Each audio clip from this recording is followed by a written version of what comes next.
Ya, bismillahirrahmanirrahim. Assalamualaikum.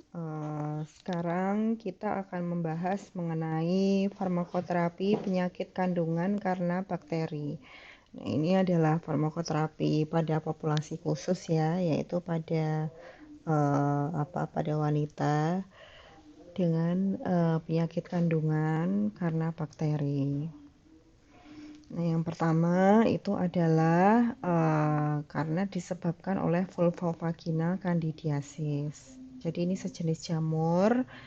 Jadi sejenis jamur dari yang diakibatkan oleh Candida albicans itu sebanyak 80 sampai 90%. Nah, kalau yang diakibatkan oleh non albicans itu adalah Candida tropical dan Candida glabrata. Nah, itu cuma 10 sampai 20%, tapi kebanyakan memang penyakit kandungan karena bakteri yang bernama vulvovaginal candidiasis ini sebagian besar disebabkan oleh Candida albicans. Kemudian faktor pencetusnya itu bisa jadi karena adanya diabetes mellitus atau penggunaan antibiotika atau kortikosteroid jangka panjang. Kemudian juga adanya kehamilan, HIV, dan juga estrogen yang dosis tinggi, itu sekitaran 75 sampai 100 mg. Kemudian untuk gejala klinisnya itu bisa sekret berwarna putih kuning, kemudian warna putihnya nampak jelas, bukan putih bening, dan dia bersifat bergejala gatal, itu yang paling jelas ya, yang paling jelas adalah gatal, kemudian ada dysuria, kemudian ada dispareunia. Dysuria itu adalah ya sakit ketika urinasi ya, ketika buang air kecil. Dispareunia itu adalah sakit ketika berhubungan, dan adanya udema vulvovaginal dan juga eritema. Dan selain itu juga ada rasa panas saat buang air kecil, dan ini terjadi jika sudah lama terkena bakterinya.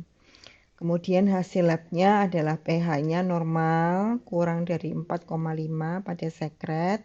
Spora yang ditemukan adalah spora gram positif dan tumbuh pada media basah, dan tumbuh hifa dengan pemberian kalium hidroksida atau KOH.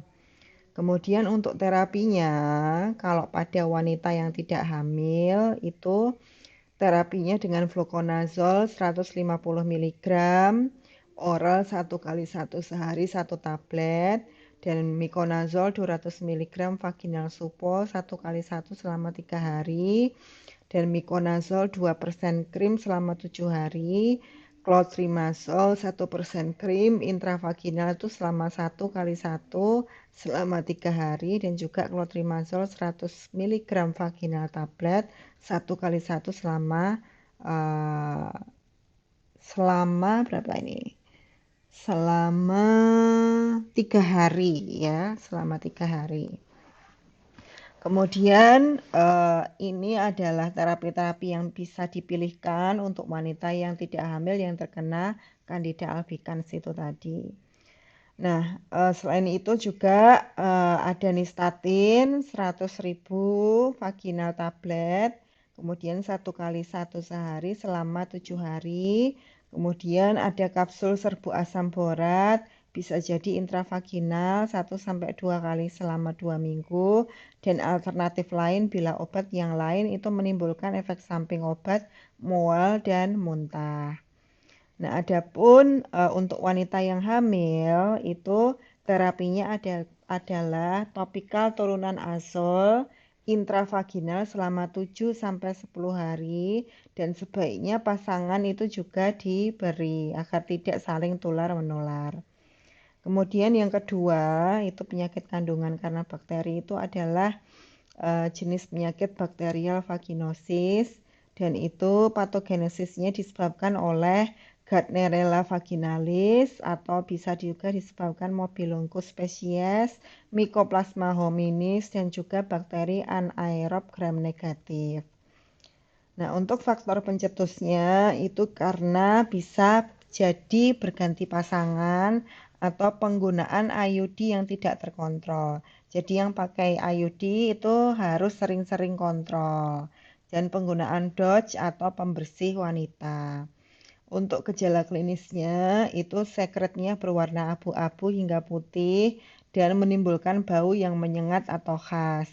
Dan juga sedikit atau tanpa radang dan juga menunjukkan siklus haid yang tidak teratur. Nah, untuk hasil labnya itu pH-nya biasanya ditemukan lebih dari 4,5, tidak ada leukosit, dan bakteri gram negatifnya itu dapat dilihat pada media basah. Kemudian tes baunya positif atau bau yang menyengat sebelum atau sesudah pemberian kalium hidroksida. Adapun terapi untuk wanita yang tidak hamilnya itu bisa menggunakan salah satunya yaitu metronidazol 500 mg oral 2 kali sehari 7 hari. Kemudian ada metronidazol 0,75% gel intravaginal 2 kali sehari dan 5 hari. Dan ada juga clindamycin 2% krim intravaginal sebelum tidur dan 7 hari. Metronidazol 2 gram per oral yaitu single dose atau bisa menggunakan clindamycin 300 mg tablet per oral 2 kali sehari dan 7 hari. Nah, petunjuknya itu pilih salah satu dari 3 obat pertama yang A, B, atau C.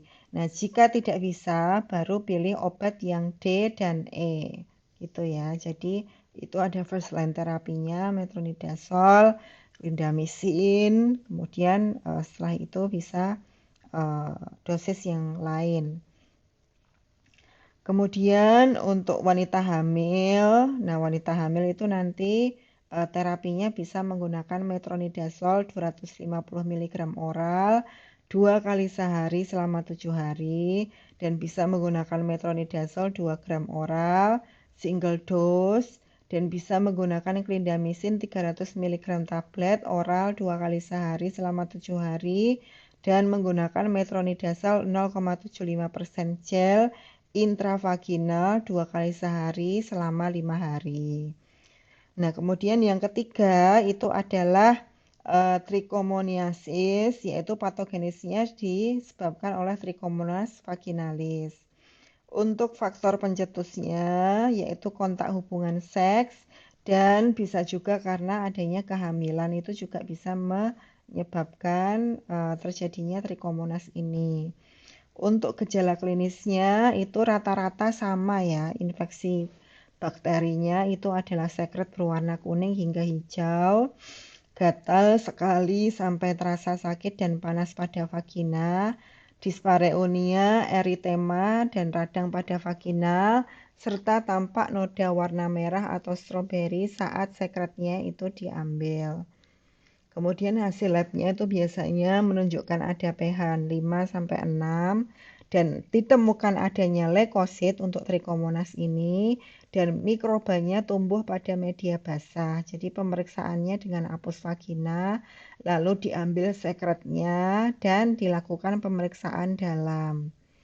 Adapun terapi untuk wanita yang tidak hamilnya itu bisa dengan metronidazol 2 gram oral single dose untuk pasien dan pasangannya atau bisa juga metronidazol 500 mg oral 2 kali sehari 7 hari dengan metronidazol 250 mg oral 3 kali sehari selama 7 hari dan untuk yang wanita hamil itu dengan metronidazol 2 gram oral single dose untuk pasien dan pasangannya atau menggunakan clotrimazole 100 mg 1 tablet vagina sebelum tidur per 7 hari.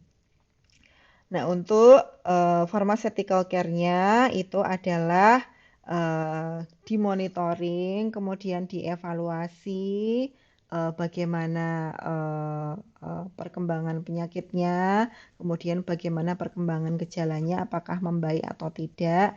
Nah, kalau misalnya gejalanya belum membaik, boleh balik lagi ke praktisi kesehatan, dalam hal ini dokter spesialis Opkin ya biasanya ya. Kemudian kalau misalnya kondisi membaik ya sudah dan dilakukan monitoring ininya, gejala-gejalanya, kemudian monitoring, sakit yang dirasakan itu apakah berkurang atau tidak.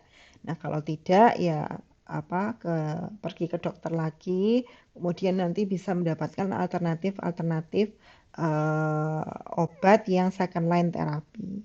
Nah, itu saja mungkin kuliah dari Ibu. Semoga bermanfaat. Terima kasih. Wassalamualaikum.